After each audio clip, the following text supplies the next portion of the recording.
Eu trouxe para você hoje 5 sinais onde Deus olha e Deus diz: esta família não será destruída, esta família será sustentada. Repita: eu quero ser sustentado por Deus.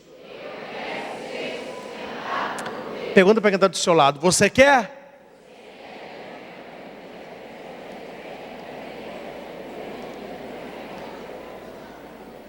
Livre a sua família das pragas modernas. O israelita pintou o umbral da porta com sangue. Aquele era o sinal. Hoje o sinal é esse? Não. Qual é o sinal de que sua família não será destruída pelas pragas modernas? Repita comigo: oração, diálogo, orientação, frequência ao templo, disciplina. São essas as 5 marcas que você precisa ter na sua casa para que a sua família não seja destruída. Oração. Levante a mão para mim quem é pai e mãe. Fique com a mão levantada. Há poder na sua oração. Repita: há poder nas minhas orações. Pode abaixar o braço. Leva isso para sua casa. Se todo pai e toda mãe soubesse o poder que existe nas suas orações, a sua família seria outra. E não basta rezar. No final eu venho com a disciplina. Porque muita gente me diz: ah, padre, mas eu tenho rezado para minha família tem anos e não acontece nada. Sabe o que não acontece? Que você tem rezado demais, mas a sua família é indisciplinada. Você criou um filho indisciplinado. Então a oração está presente, mas faltou a disciplina. É o 5º ponto, mas vamos esperar ele chegar. Os pais devem orar para que seus filhos tenham sabedoria para rejeitar as pragas que estão fora de casa. Tem filho que é destruído, não é dentro de casa. Ele é destruído porque a sua casa serve a Deus. Então o mal fica de espreita. A hora que ele sai da sua casa, ele é atacado pela praga da destruição. Então não é rezar para que os filhos sejam guardados na sua família, mas que eles sejam guardados em toda a sua vida. Há poder em nossas orações. 2 Reis, capítulo 6, versículo 16. Estava uma guerra. Centenas e centenas de soldados. E Eliseu, com pouquíssimos soldados. Eliseu, ele fecha os olhos, ele reza.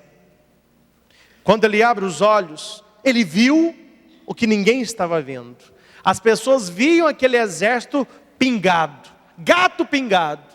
O que Eliseu viu? Ele viu carros de fogo, anjos com as espadas ardentes, guerreiros celestiais. E ele disse no versículo 16: não temas, os que estão conosco são mais numerosos do que o que estão com eles. Mas por que Eliseu disse isso? Porque ele era um homem de oração. Quem não reza diz: esse mundo está perdido.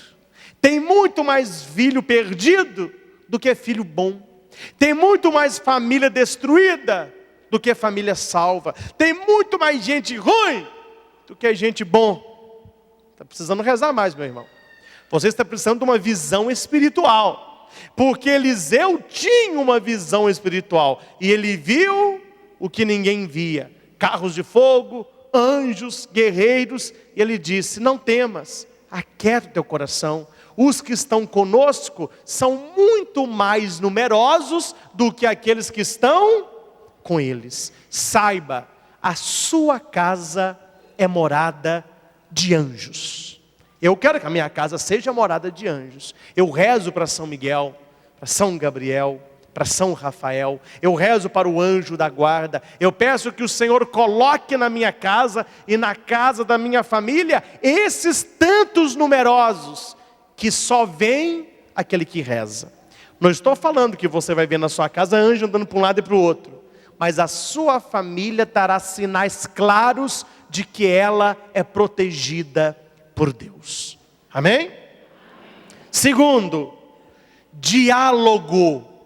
Precisamos manter dentro da nossa casa o canal do diálogo aberto. A pessoa, quando não encontra boas respostas em casa, e quando ela não conversa em casa, ela procura na rua, de forma tantas vezes errada, aquilo que ela deveria ter encontrado em casa. Você que é pai e mãe, não espere os seus filhos crescerem para você querer conversar com eles. Talvez eles não vão querer conversar com você. Acostume a conversar com eles de pequenininho. Vamos conversar um pouquinho, todo dia, uma conversa. Deita com eles, conta uma história, vá conversando. Ele vai crescer conversando com você. Não adianta você crescer indiferente e depois que ele já está indiferente e que a sua voz não é mais necessária, você ficar cobrando o diálogo. Ele não conversa comigo. Lá em casa parece um cemitério, é um silêncio, ninguém conversa com ninguém. Não pode ser assim. A sua casa precisa ter um diálogo franco e sincero. E o diálogo franco e sincero livra os filhos de muitas coisas ruins. Não me venha com essa que os pais não sabem. Os pais sabem, só muitos fingem que não vê. Eles sabem se o filho rouba, se o filho usa drogas, se o filho está com má companhia. Os pais sabem. E é no início que deve vir o diálogo. Onde começou a pancadaria é porque o diálogo acabou. O que convence são as palavras. Deuteronômio 6 tem um conselho para os pais, para que Deus salve a sua família. Ame o Senhor seu Deus de todo o seu coração, de toda a sua alma, com toda a sua força. Que todas estas palavras que hoje lhe ordeno estejam no seu coração. Antes dos pais quererem que os filhos amem a Deus, sejam pais que mostrem para os filhos o amor de Deus. Os filhos gostam de ver os pais que oram, os pais que rezam. É educativo. O filho pode até não rezar com você, o adolescente pode até sair, mas ele sabe, eu tenho pais que oram por mim. Eu já vi a minha mãe várias vezes lendo a Bíblia. Eu já vi o meu pai muitas vezes em oração. Ensine-as com persistência a seus filhos. Pai e mãe, ame a Deus de todo o seu coração. Grave essas palavras no seu coração e ensina-as com persistência a seus filhos. Estava vendo um dia desse um programa de TV. Eu achei que eu até estava vendo alguma alucinação. Achei que eu estava dormindo, mas era verdade. Apareceu um sujeito, um rapaz todo tatuado, mas tatuado todo. Aí ele piscando assim, ó. Eu falei assim, mas que coisa estranha. O olho dele é escuro. Aí, foi no programa do Silvio Santos. O Silvio Santos falou com ele assim, o que é isso no seu olho, meu irmão? Ele falou assim, ó, isso aqui é a nova tatuagem. O meu olho é azul. O olho dele era azul, azul de tinta. Aí eu falei, como que acontece isso? Ele falou, não tem como tatuar o olho. Então tem umas pessoas, não sei se são 7 ou 9 no mundo inteiro, que eles aplicam uma tinta na primeira pele do olho. Aí eu tenho que ficar piscando e rodando o olho, aí a tinta se espalha. Ela não pega o globo ocular, ela pega a parte branca. Então tem olho que é azul, tem olho que é verde, tem olho que é vermelho. Deve ser lindo, né? Um vampiro eternamente. Tem olho que é vermelho. Aí eu pensei assim, meu Deus, olha a dificuldade que deve ser uma tatuagem num olho. Já estão fazendo. Deus está pedindo para os pais uma coisa muito mais fácil: que você, pela fé, tatue no seu coração o amor de Deus. Silvio Santos perguntou para o rapaz lá: e se você desistir de ter o olho azul? Eu falei assim: não, eu vou morrer assim, não tem como tirar mais não. Por que Deus disse para você tatuar o amor dele no seu coração? Porque uma vez que você se entrega a Deus, não tem mais volta. Deus vai amar você eternamente. Deus vai lutar por você eternamente. Deus vai proteger a sua família por gerações. Grave essas palavras no seu coração. Em outra palavra, tatua no teu coração. Tatua essas palavras no teu coração e ensine-as com persistência. O meu filho não quer saber de Bíblia. Persistência. Meu marido não quer saber de oração. Persistência. Persiste. Converse sobre elas quando estiver sentado na sua casa. Tem gente que conversa sobre tudo, menos sobre a palavra de Deus, e não quer que a sua família seja destruída. Olha a praga chegando. Quando estiver andando pelo caminho, converse sobre elas. Quando se deitar, converse sobre elas. Quando se levantar, converse sobre elas. Amarre-as com um sinal nos braços e prenda na testa. O judeu tinha isso. Ele pegava certos textos da Torá e amarrava no braço e na testa. Quer dizer, era alguém que estava impregnado da palavra. Escreva-as nos batentes das portas de sua casa e em seus portões. Olha a insistência de Deus para que na sua casa você converse sobre a palavra de Deus. Não é o padre que está falando, é palavra do Senhor, é palavra do... e merece crédito. Converse sobre elas com seus filhos, quando estiver sentado em casa, quando estiver andando pelo caminho, quando se deitar, quando se levantar. Amar. Eu estava fazendo uma caminhada um dia desse, parei de fazer caminhada, não tem como andar, né? Toda hora para, tudo bem. Aí vi uma rodinha ali. Aí na rodinha tinha uns jovens, umas moças, e eles estavam assim, mas cada gaitada. E tinha hora, mas tinha um lá que até sentou para não fazer xixi, porque a piada foi boa. Na hora eu olhei e pensei assim, duvido se eles estão conversando sobre a palavra de Deus. O negócio ali deve estar, você sabe, né? Que o pessoal ri hoje, se não tiver genital, não tem graça.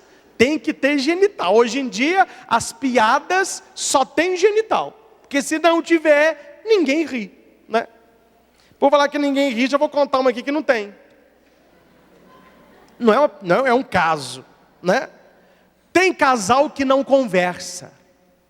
Eu não sei se todos os casamentos são assim, mas a mulher, ela tem necessidade de uma maior expressão verbal que o marido.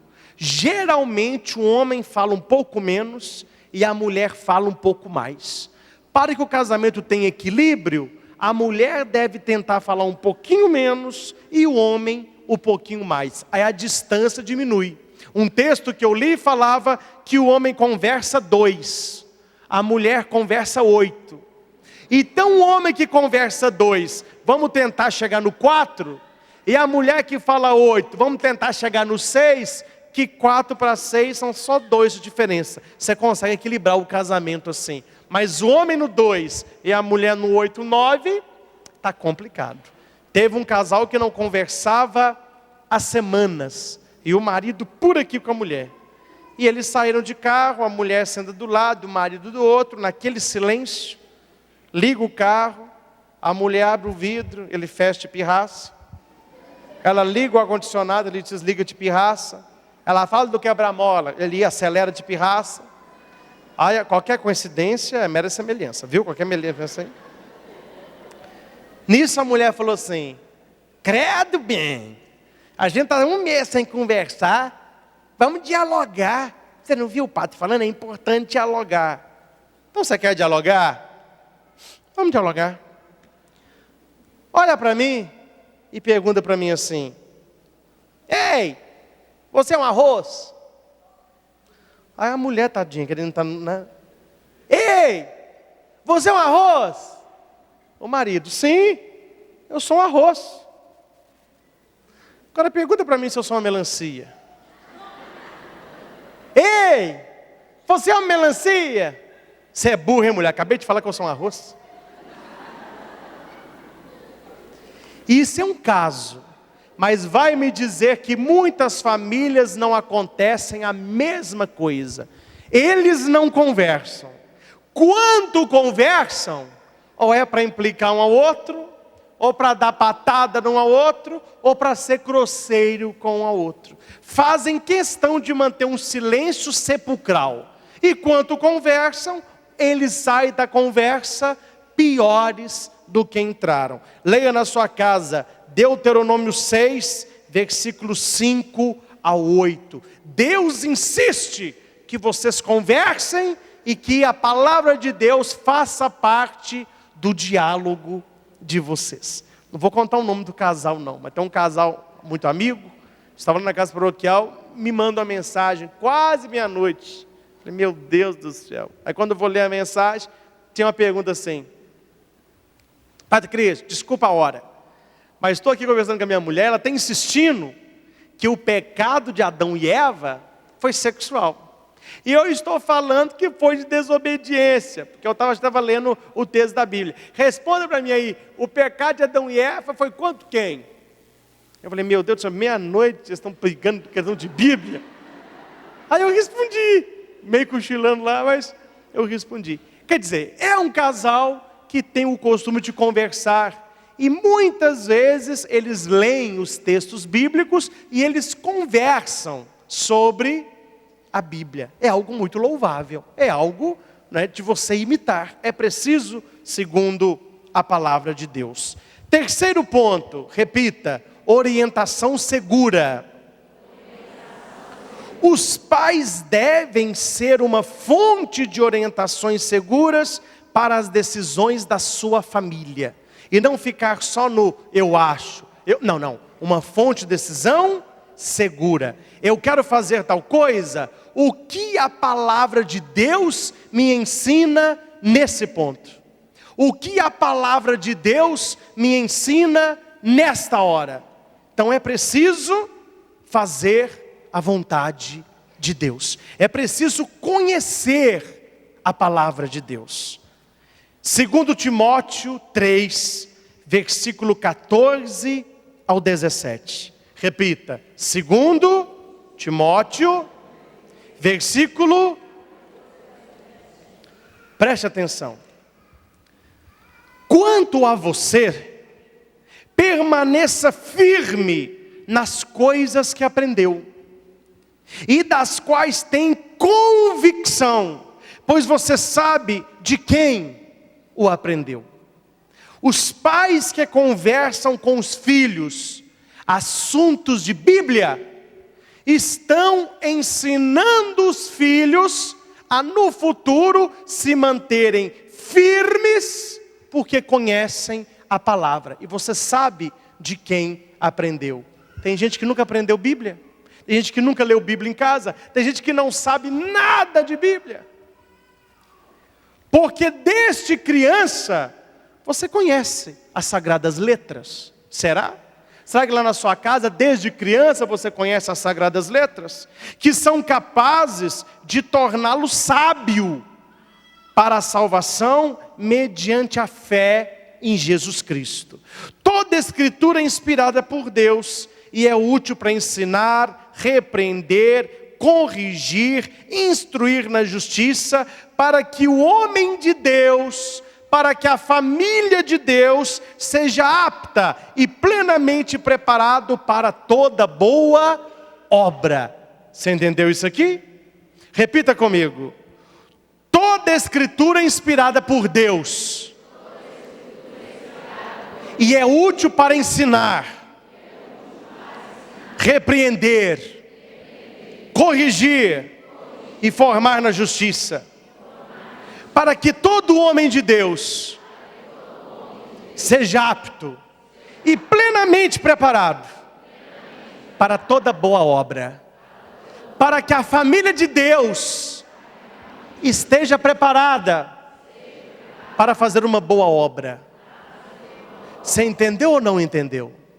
Por que que muitas vezes a sua família não consegue fazer o que deseja?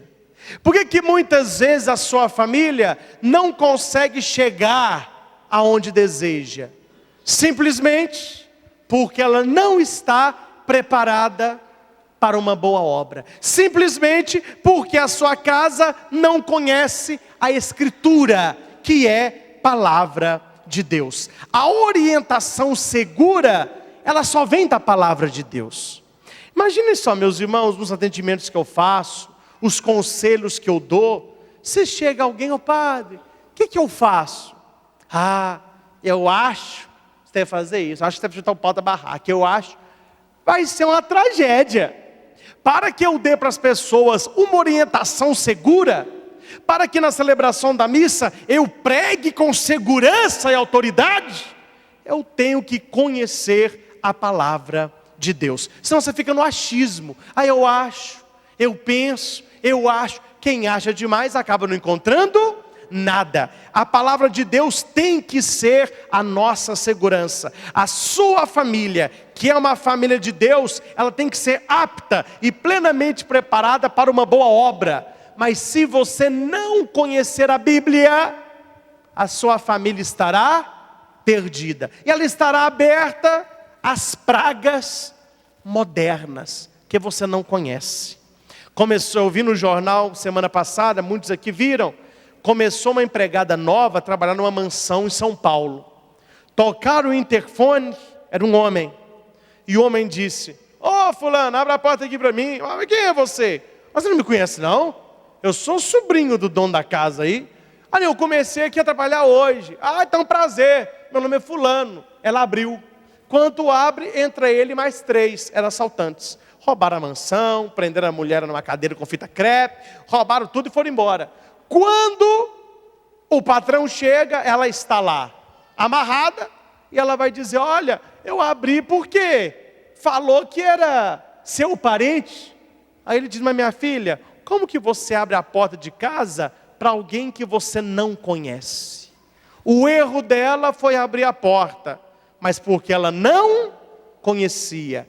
Quando você não conhece a palavra de Deus, você abre a porta da sua casa para coisas que são contrárias à palavra de Deus. Você não conhece. Bíblia, meus irmãos, é álbum de retrato. Quando você vai lendo a Bíblia, ali está a explicação da foto. Então tem foto da criação do mundo, tem foto de Adão e Eva, tem foto dos apóstolos, dos profetas, e ali tem a explicação. Ali tem as notas, a Bíblia explicando as grandes fotos. Se você não lê Bíblia, você não conhece aqueles que fazem parte da família de Deus. Você não conhece aqueles que são de Deus. Então procure ter uma orientação segura na sua casa e conheça a Sagrada Escritura. Quem não tem tempo de ler Bíblia, vive perdendo tempo. 4º ponto, frequência à igreja. Repita. Claro que não são todos vocês. Eu sei que tem muita gente que tem função na igreja. Tem gente que é leitor, tem gente que é ministro, outros cantam no coral. Mas tem muita gente que frequenta a igreja, mas não tem uma função, não desenvolve um trabalho na igreja. Se você sente vontade, com certeza tem um lugar para você. Mas se você ainda não trabalha na igreja, tenha alegria de ir à igreja, para que seus filhos, vendo a sua alegria, eles tenham alegria de te seguir. Tem gente que vai à missa, abrigaiada. Você atrasou, você não arruma na hora, e não sei o quê. Os filhos pensam: mas que igreja que é essa? Que fé que é essa? Que tragédia que é essa? Quando você vai à igreja, você tem que ir num clima de alegria, de tranquilidade. Quando você chegar aqui na missa da família, tem alegria em ajudar os outros. Tem alegria em ver um banquinho do seu lado, ver uma pessoa que está de pé, alegria de perguntar o nome, de cumprimentar. Porque a Bíblia me diz no Salmo 122, que alegria quando me disseram: vamos a casa do Senhor. Repita, que? Não, uma alegria. Tem gente que me diz, padre, eu fico contando os dias para chegar quarta-feira. Que alegria que é quarta-feira, missa da família. Tem pessoas que difícil reescrever o salmo assim. Que preguiça que me disseram, vamos na casa do Senhor. Se vou para sair, para comer churrasco, jogar bola, uma animação, hora que fala que é missa, não, mas eu estou tão cansado. Que cansaço que me bateu quando me disseram, vamos à casa do Senhor. Não tem alegria. Não tem alegria de fazer da igreja a sua família maior. Por amor a meus irmãos e meus amigos peço, a paz esteja em ti. Pelo amor que tenho à casa do Senhor, eu te desejo todo o bem. Quando se ama a casa de Deus, Deus ama a nossa casa. Amém? Quando você tem zelo para ir à casa de Deus, Deus tem pressa para ir até a sua casa. Ah, mas que preguiça de ir na igreja. Deus podia dizer a mesma coisa. Não, mas que preguiça de ir na sua casa. Nós queremos que Deus venha à nossa casa com alegria. Não tem nada melhor do que ser bem recebido, não. Maria, quando chega na casa de Isabel, Isabel diz, a criança pulou de alegria. É uma alegria você vir, porque você traz Jesus para nós.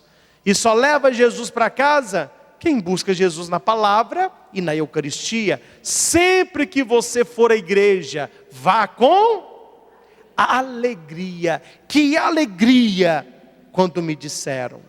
Último ponto, disciplina. Repete. Meus irmãos, aqui é um conselho primeiro para os pais e também para os jovens. Os jovens que aqui estão, talvez estudam de manhã, mas a maioria estuda à noite, e eu que também já fiz. A universidade nos ensina uma coisa: você tem que ter autodisciplina. A maioria de professores não está nem tchum para você. A universidade é assim. Eles estão a matéria, se vira, filho. Você vai estudar, você não vai, se fez TV, se não fez, isso é problema seu. Eu estou aqui dando a minha aula, você se vira.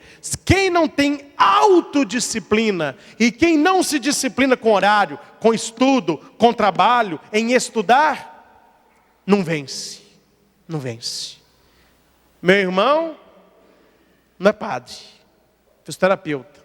Aí vai num bar ali, vai numa festa ali. Minha mãe falou, cara, Samuel, você está achando que você está indo em festa demais não? Ah, mamãe, deixa eu curtir, eu estou divertido com meus colegas.